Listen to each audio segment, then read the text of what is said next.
வாழ்க.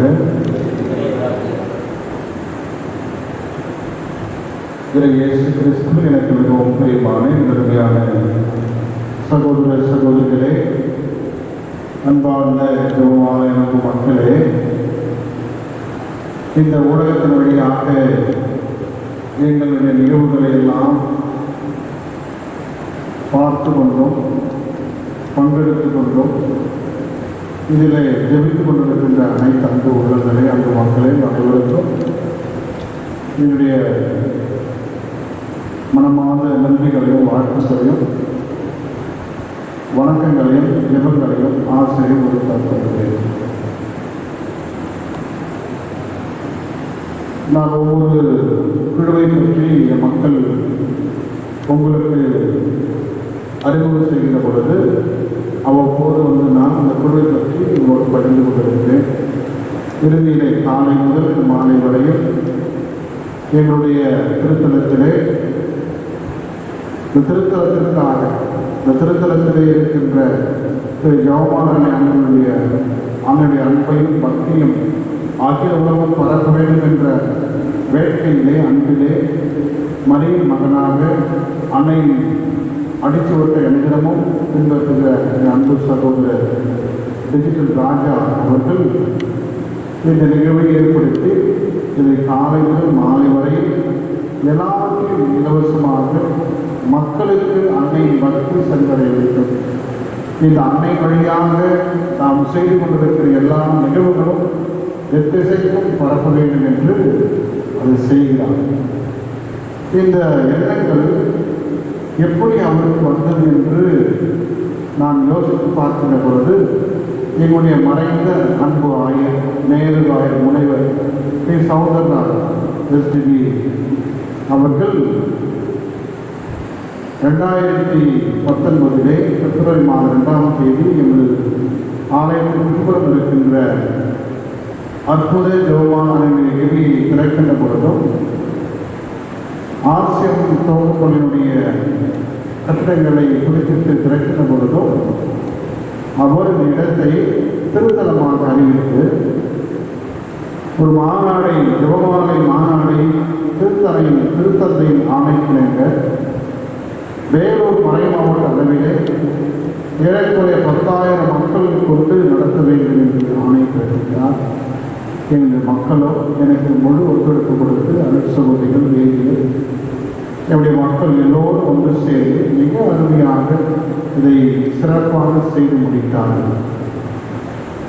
ஆயர் மேதர் ஆயர் சௌந்தரராஜ் அவருடைய ஆலோசனைப்படி அன்றைய முதன்மை குரு, இன்றைய பரிபாளராக இருக்கின்ற பேரத்தந்தை மோன்சிஞர் ஐ ஜான் ராபர்ட் அவர்கள் இந்த திருத்தலத்திற்கு தேவையான வளர்ச்சிகளை அவ்வப்போது செய்வதற்கு வழிகாட்டியும் நல்ல ஒரு ஆலோசனை கொடுத்து எங்களை வழிநடத்தி வருகிறார்கள். எனவே மறைந்த ஆயர் மேதர் ஆயர் முனைவர் சௌந்தரராஜன் அவர்களுக்கும் இவருடைய மறைமாவட்ட பரிவாளர் பேரத்தந்தை ஜான் ராபர்ட் அவர்களுக்கும் அவரோடு இணைந்து சிறப்பாக பணியாற்றிக் கொண்டிருக்கின்ற அனைத்து ஆலோசகர் குழு தந்தையர்களுக்கும் என்னுடைய மறைக்கோட்டு தந்தை பேரத்தந்தை ஆரோக்கியசாமி, எனது மறை மாவட்டத்திலே அனைத்து பக்த சபை இயக்குநர்களுடைய தந்தையாக இருந்த பேரத்தந்தை ஜெயபிரகாசம் இவர்கள் எல்லோரும் இணைந்து இவருடைய ஆயர் கொடுத்த மாபெரும் அந்த ஆலோசனை ஏற்று நம்முடைய திருத்தலத்திலே மறை மாவட்டம் நடக்கின்ற ஒரு மாபெரும் ஜெபமாலை மாநாடு நடத்த உதவி செய்தார்கள். ஆயர் சொன்னது போல அக்டோபர் மாதம் 27ஆம் தேதி 2019 மிக அருமையான ஒரு மாபெரும் மாநாடு நடைபெற்றது. ஏறக்குறைய 10,000 நபர்கள் இந்த மாநாட்டிலே பங்கேற்றார்கள். மாநாடு தொடங்கி முடிந்து மக்கள் மீண்டும் செல்லுகின்ற வரையில் யாருக்கும் எந்த விதமான விபத்தோ ஆபத்தோ நோயோ சண்டையோ சச்சரவையோ எல்லாவற்றையும் மிக அருமையாக பாதுகாத்து வழிநடத்திய இறைவனுக்கு நாம் நன்றி கொடுக்கிறோம். அதற்காக குறைந்து பேசிய ஜெபமாலை அன்னைக்கு நன்றி கொடுக்கிறோம். இதற்காக உழைத்த என்னுடைய பங்கு மக்கள் திருத்தலத்தில் வாழ்கிற ஒவ்வொரு குடும்பங்களுக்கும் நபர்களுக்கும் என்று பலமாக கேட்கிறோம். இவையெல்லாம் நாம் செய்வதற்கு எனக்கு ஆணிவேராக இருந்து பெரும் ஒரு பேருதவியான இரவும் பகலும் அயராது உழைத்தவர்கள் எங்களுடைய பங்கு பேரவை தெளிவர்கள். சிறப்பாக என்னுடைய கடந்த 8-9 ஆண்டுகளாக திருக்குளத்திலே பங்கு பேரவை இல்லாமல் இருந்த பொழுது 2019ஆம் ஆண்டு ஜூன் மாதம் 6ஆம் தேதி அவருடைய பிறந்தநாள் அன்று எனக்கு உத்தரவு கொடுத்து எங்கப்பட்டிலே திருத்தலத்திலே மாநாட்டிற்கு முன்பாக பங்கு பேரவையை நீங்கள் உருவாக்க வேண்டும். ஓராண்டு பொறுத்து நான் உங்களை பங்கு பேரவை உருவாக்க சொல்லியிருந்தேன். இப்போது ஓராண்டு ஆகிவிட்டது. நீங்கள் பங்கு பேரவை நீங்கள் ஆரம்பித்து சொல்லி எனக்கு அங்கீகாரம் அளித்தார்கள். அதை 2019 ஜூன் மாதம் 6ஆம் தேதி வியாழக்கிழமை மாலை திருப்பதிலே மக்களுக்கு அறிவித்தோம். அதன் பிறகு 2019 ஜூன் மாதம் 16ஆம் தேதி ஞாயிற்றுக்கிழமை 3 பொறுப்புப்பட்டு பங்கு பேரவை அமைப்பதற்கான விதிமுறைகளையும் வழிகாட்டுகளையும் தெரிவித்து மறை மாவட்டத்தினுடைய மேற்பணி மையத்தின் இயக்குனர் பேரவர் தந்தை ரமேஷ், வேதியர் சாமுவேல் மற்றும் என்னுடைய அருள் சகோதரிகள் தலைமை அண்ணி அந்தோனியம்மாள், அருள் சகோதரி ஆரோக்கிய புஷ்பம், அருள் சூசனேரியோடு இணைந்து இங்கே ஆலயத்திலே பங்கு பேரவை தேர்வு நடைபெற்றது. 41 நபர்கள் பங்கு தந்தை இல்லாமல் 40 நபர்கள், 3 துணை கிராமம் எல்லோரும் இணைந்து தேர்வு செய்யப்பட்டு அதை மிக அருமையாக வழிநடத்தினார்கள். அன்று முதல் இன்று வரை பங்கு பேரவையினுடைய ஆலோசனைப்படி இத்திருத்தலமானது மிக சிறப்பாக செயல்பட்டு வருகிறது. இந்த பங்கு பேரவையிலே துணைத் தலைவராக திருவாளர் ஸ்பீக்கர் டொமினிக் அவர்கள் மிக சிறப்பாக பணியாற்றி வருகிறார். அவரோடு இணைந்து திருவாளர் ஜான்சன் குமார் அவர்கள் செயலாளராக, திருவாளர் சோதுசாமி அவர்கள் இணை செயலாளர், திருவாளர் ஞானசேகர் அவர்கள் பொருளாளராகவும், திருவாளர் பி அருள்தாஸ் அவர்கள் நீதிக்குழு தலைவராக, திருவாளர் ஆரைக்கரை அவர்கள் நிதிக்குழு தலைவராகவும், திருவாளர் அருள்தாஸ் ஓய்வற்ற தலைமையாசிரியர்கள் கல்விக்குழு தலைவராகவும், திருவாளர் சார்லஸ் அவர்கள் திருவழிபாட்டு தலைவராகவும் மிக சிறப்பாக இருந்து பணியாற்றுகிறார்கள். இந்த பங்கு பேரவையிலே குடும்பங்கள் கொத்து என்று சொல்கின்ற குடும்பங்களில் 100 குடும்பம் 50 குடும்பமாக பிரிக்கப்பட்டு மக்கள் வாழ்ந்து வந்தார்கள். எங்கிருந்து இந்த ஊரானது பல கிராமங்களை கொண்டு பல கிராமங்கள் ஒரு குடும்பமாக இந்த வெங்கப்பட்ட கிராமம் உருவாக்கி வாழ்ந்துள்ளார்கள். அந்த எந்த ஊர் வந்தார்களோ அந்த குடும்பத்தினை சேர்ந்த மக்கள்லாம் ஒரு கொத்தாக ஒரு பகரா வாழ்ந்து வருகிறார்கள். மருத்துவமாடி மருத்துவமாடியான குடும்பம் இப்படி ஒவ்வொன்றும் சபையார்கள் பல பேர் வைத்திருக்கிறார்கள். இவையெல்லாம் உருவப்படுத்தி குடியுரிமை பெயரை மாற்றி அருள்தந்தை ஜேக்கப் காலத்திலே இந்த குடும்பங்களை கொத்து வாழையாளர்கள் குடும்பங்களாக அமைத்து ஒவ்வொரு குடும்பத்திற்கும் புனையருடைய பெயரை வைத்து அந்த குடும்பத்தை வழிநடத்தி ஒரு கொத்து பணியாற்றாளர்கள் இருந்து அவர்களை வழிநடத்துகிறார்கள். எனவே பங்கு பேரவையில் 8 கொத்து இருக்கிறது. 8 குடும்பங்கள், 8 குடும்பத்தின் சார்பாக 8 மணியக்காரர்கள், 10 அன்பியல் இருக்கிறது. 10 அன்பியலுடைய பொறுப்பாளர்கள் மற்றும் 10 சபைகள், மரியாதை சேவை, மாதர் சங்கம், கோல்வி, மிக சிறப்பாக ஜெபமாலை குழு, தாபூர் குழு, நிச்சயப்பால் சபையினர், முன்னாள் ஆளுநர்கள், இளைஞர் டெல்போஸ் இளைஞர் மன்றம், இப்படியாக பணியாற்றி வருகிற நபர்களும் அவர்களோடு நியமன உறுப்பினர்களும் நியமிக்கப்பட்டு 40 நபர்களை கொண்டு பங்கு பேரவை மிக சிறப்பாக செயல்பட்டு வருகிறது.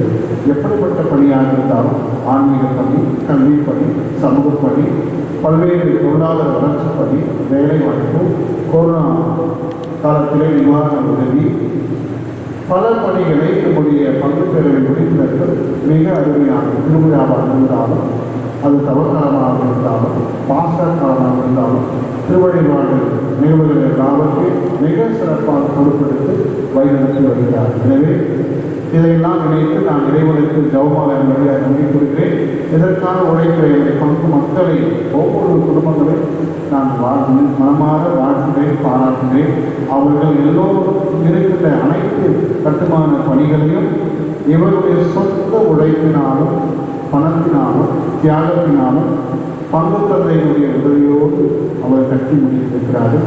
எனக்கு முன்பாக இருந்த பங்கு தந்தைகளும் நானும் மக்கள் காட்டுகின்ற வழியிலே கடவுளுடைய பணியை அன்னை மரியாதை புகுந்ததற்கே சாட்சியோடு பணிவோடு செய்து வருகிறோம். சிறப்பாக திருத்தலத்திலே 2 பள்ளிகள் செயல்படுகிறது. ஒன்று ஆசிரியர் துவக்கப்பள்ளி 1924 ஆரம்பிக்கப்பட்டது. ஏறக்குறைய 100 ஆண்டை எண்ணிக் கொண்டிருக்கிறோம். இன்னும் 3 ஆண்டுகளுக்கு 3 ஆண்டு நிறைவுடைய. அதன் பிறகு 1995 நடுநிலை பள்ளியாக இருந்த பள்ளியை முன்னாள் ஆயரும் பின்னால் சென்னை மைய முன்னாள் பேராளர் இருக்கின்ற நேரடி பேராளியை சின்னப்பாவுடைய ஆசிரியரோடும் அனுமதியோடும் முன்னாள் பங்கு தந்தை அருள் தந்தை ராஜலிங்கம் அவர்களுடைய வழிகாட்டும்படி மேல்நிலை பள்ளியாக உயர்த்தப்பட்டு பள்ளிக்கு சென்ட் பால்ஸ் பள்ளி என்று பெயர் சொல்லப்பட்டு மிக சிறப்பாக பணியாற்றி வருகிறார்கள். தற்பொழுது திருமதி அந்தோனியம்மா என்கிற தலைமை ஆசிரியர் 10 ஆண்டுகளுக்கு மேலாக மிக சிறப்பாக பணியாற்றி வருகிறார்கள். தலைமை ஆசிரியராக ஆசிரியர் முறையிலே திருமதி ஆரோக்கிய ஆசிரியர்கள் தலைமை ஆசிரியர் பணியாற்றி வருகிறார்கள். எமது 10ஆம் வகுப்பு மாணவ மாணவர்கள் கடந்த 10 ஆண்டுகளுக்கு மேலாக 100% தேர்ச்சி பெற்று எம் பங்குக்கும் எம் திருத்தலத்திற்கும் என் பள்ளிக்கு பெருமை சேர்த்து வருகிறார்கள். இந்த தியாக பணிக்கு வருகிற அனைத்து ஆசிரியர் மக்களையும் பெற்றோர்களையும் மாணவர்களையும் மனமாற வாழ்த்துகிறேன், அவருடைய பாராட்டுகிறேன். இந்த பள்ளி உருவாக்க பல பணிகளை செய்த எமது திருத்தலத்தில் வாழ்ந்த அனைத்து முன்னோர்களையும் மக்களையும் மனமான வாழ்த்தி அவர்களுக்கு நன்றி கூறுகிறேன். அன்புக்குரியவர்களே, எங்கப்பட்டு ஒரு சிறு கிராமமாக இருந்தாலும் ஏறக்குறைய 750 குடும்பங்களை கொண்ட ஒரு பங்காக இருக்கிறது. இந்த 750 குடும்பங்களும் மிக அருமையாக பங்கு தந்தையுடைய வாக்கு கற்றுப்பட்டு எல்லா விதமான ஞான காரியங்களும் பக்தி முயற்சிகளும் எப்படிப்பட்ட பணியாக இருந்தாலும் குருக்களுக்கு பணிந்து அன்போடு பணியாற்றுவதற்கு உதவி செய்கிறார்கள். குருக்களுடைய எல்லா நிகழ்வுகளிலும் அவர்கள் பங்கெடுக்கும். குருவானவருக்கு ஒரு கஷ்டம் என்றால், துன்பம் என்றால் எல்லாவற்றையும் அவர்கள் பங்கெடுத்து ஒரு பிள்ளையை போன்று அவர்கள் பார்த்துக் கொள்கிறார்கள். எனவே இந்த நல்ல உள்ளம் கொண்ட மக்களை நான் மனமாற வாழ்த்துகிறேன். அவருடைய நல்ல உள்ளங்களுக்கு என் மனமாக நன்றி கூறுகிறேன். கண்டிப்பாக நான் அவர்களுக்காக தொடர்ந்து பண்றார்கள். இந்த மக்களுடைய உழைப்பாலும் தியாகத்தினாலும் இந்த திருத்தல வளர்ச்சிக்காக இன்னும் சற்று மெருகுவதற்காக திருத்தலத்திற்கு நற்கரணை சிற்றாலை உருவாக்கப்பட்டு கொண்டிருக்கிறது. அதை அங்கிருந்த இடத்திலே லோக் மாதா கெபியாக இருந்தது. அதை எடுத்துக்கொண்டு பழைய உடைந்து போயிருந்தது. அதை பங்கு பேரவை பங்கு மக்களும் மாற்ற வேண்டும் என்று கேட்டபொழுது மறைந்த ஆயர் அனுமதி கொடுத்தார். அதை இப்போது தற்காலிக நம்முடைய மறை மாவட்டத்திலே பணியாற்றி வருகிற நம்முடைய பரிவாளர் அவர்கள் பேரரசு ஜான் அவர்கள் அனுமதி அளித்து கடந்த பிப்ரவரி மாதம் 7ஆம் தேதி இந்த ஆலயத்திற்கு அடிக்கலிடப்பட்டு ஞாயிற்றுக்கிழமை மிக சிறப்பாக திருப்பணி கூறப்பட்டு அந்த பணியானது கோடால் காலம் இருந்த போதிலும் பல்வேறு இக்கட்டுகள் பல கஷ்டங்கள் தடைகள் இருந்த பொழுதெல்லாம் ஜெபமாலை அன்னை நாங்கள் ஜெபமாலை நினைக்கின்ற பொழுது நற்கரை ஆண்டவர் நம்பிட்டு வந்தாடுகின்ற பொழுது அந்த துன்பங்கள் எல்லாம் மலையோடு வருகிற கஷ்டங்கள்லாம் பணியோடு ஆண்டவர் துணை வருகிறாங்க. அண்ணன் ஜெபத்தை ஏற்று காணாத திருமணத்திலே தண்ணீரை ரசமாக மாற்றி கடவுள் எங்களுடைய தண்ணீரையும் மகிழ்ச்சியாக மாற்றிக் கொண்டிருக்கிறார் என்பதற்கு நற்கரை ஆலை ஒரு சான்றாக இருக்கிறது. அந்த பணி முடியவும் நாமே அமலர் பணிகளை அமையவும் இன்னும் பல்வேறு நலப்பணிகளை வளர்ச்சி பணிகளை திருத்தலுக்கு ஆற்றுவதற்கு நீங்கள் அனைவரும் தொடர்ந்து ஜெபிக்கும்படியும் இந்த மாபெரும் திருத்தலத்தை நீங்கள் எல்லோரும் வந்து அன்னையை நீ தரிசித்து ஆசிரியர் பெற வேண்டும் என்றும் அன்போடு அழைக்கிறேன். வர முடியாதவர்கள் நீங்கள் எங்கிருந்தாலும் இந்த அன்னையுடைய திருத்தலத்தை நீங்கள் தொலைக்காட்சி வழியாக யூடியூப் வழியாக ஊடகங்கள் வழியாக நீங்கள் பார்த்து அன்னை வந்து ஜெபிக்க நிச்சயமாக இதை பார்க்க ஒவ்வொருவருக்கும் இந்த ஜெபமாலை அன்னை நிச்சயமாக அருள் கொடுப்பார் என்பது என்னுடைய ஆழமான நம்பிக்கை. ஏனென்றால் நான் அனுதமும் என்னுடைய திருப்பதியும் ஜெபமாலையும் என்னுடைய குருக்களுடைய கட்ட ஜெபத்திலும் இந்த தனிப்பட்ட ஜெபத்திலும் நான் எல்லோருக்காக ஜெபிக்கிறேன். யாரெல்லாம் உறவுகளை பார்த்து அன்னை வந்து ஜெபிக்கிறார்கள் ஆண்டவரை அவர்களையும் நீ ஆசிர்வதி அவருடைய தேவைகளை நீ நிறைவு செய்கின்ற அன்னை வழியாக ஒப்புக் கொடுக்கிறேன். கண்டிப்பாக அந்த ஆசிரியர் உங்களுக்கு வரும். எங்களுக்காக தொடர்ந்து ஜெபியுங்கள். எங்களுடைய திருத்தல வளர்ச்சிக்கு சிறப்பாக அமைவதற்கு ஒரு எளிமையான அருள் சகோதரிகள், முன்சார் அருள் சகோதரிகள் மிக சிறப்பாக இந்த பணியாற்றி கொண்டிருக்கிறார்கள். இப்போது இருக்கின்ற தாயார் அம்மா அருள் சகோதரி புஷ்பாபாய் அவர்களும், அருள் சகோதரி ஆரோக்கியர் அவர்களும், அருள் சகோதரி சூசமி அவர்களும் மிக சிறப்பாக பணியாற்றி கொண்டிருக்கிறார்கள்.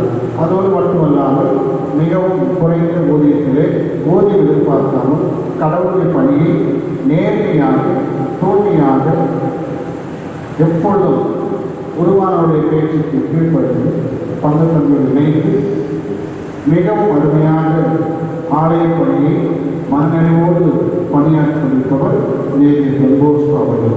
எனவே அவரை நான் வாழ்த்துகிறேன். அவரையும் அவர் குடும்பத்தையும் வழிநடத்த இறைவன் தொடர்ந்து ஆசிரிக்க வேண்டும் என்று அவர்கள் ஜெபிக்கிறேன்.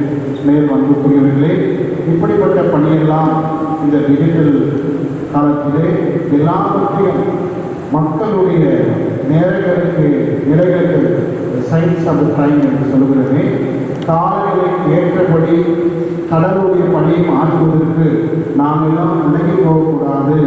கடவுள் நம்மளோடு இருக்கிறார். அவர் இம்மானுவேல், நம்மளோடு வாழும் கடவுள், நம்மளோடு இருக்கிற கடவுள். அவர் இயேசு கிறிஸ்து, வாக்கியாய் இறைவன். அவரை அறிவிப்பதற்கு, அவருடைய அன்பை சுவைப்பதற்கு, அவருடைய இரக்கத்தை கொடுப்பதற்கு, அவருடைய அருளை பொழிவதற்கு எங்களுக்கு இந்த ஊடகம் ஒரு மாபெரும் பேருதவியாக இருப்பதற்கு நாங்கள் உள்ளத்தில் நினைத்ததை எங்களுடைய அன்பு சகோதரர் திருவாளர் ராஜா, அமளி, ஏஞ்சல், ஜோசுவா குடும்பத்தினர் மிக அருமையாக நடத்தி வருகிறார்கள். இந்த திருத்தலம் அமைவதற்கு கூட அவர்கள் கூட ஒரு கருவியாக, மாபெரும் கருவியாக பயன்பட்டார் என்பது என்னால் ஆணித்தரமாக சொல்ல முடியும். ஏனென்றால் ஒரு நாள் 2018ஆம் ஆண்டிலே நான் மாவைப்பதிலே அங்கு பங்குத்தல் இடத்திலே அமைதியாக சோர்வாக அமர்ந்திருக்கின்ற பொழுது திடீரென்று சர்வ ராஜா என்னை பார்த்து வந்தார்.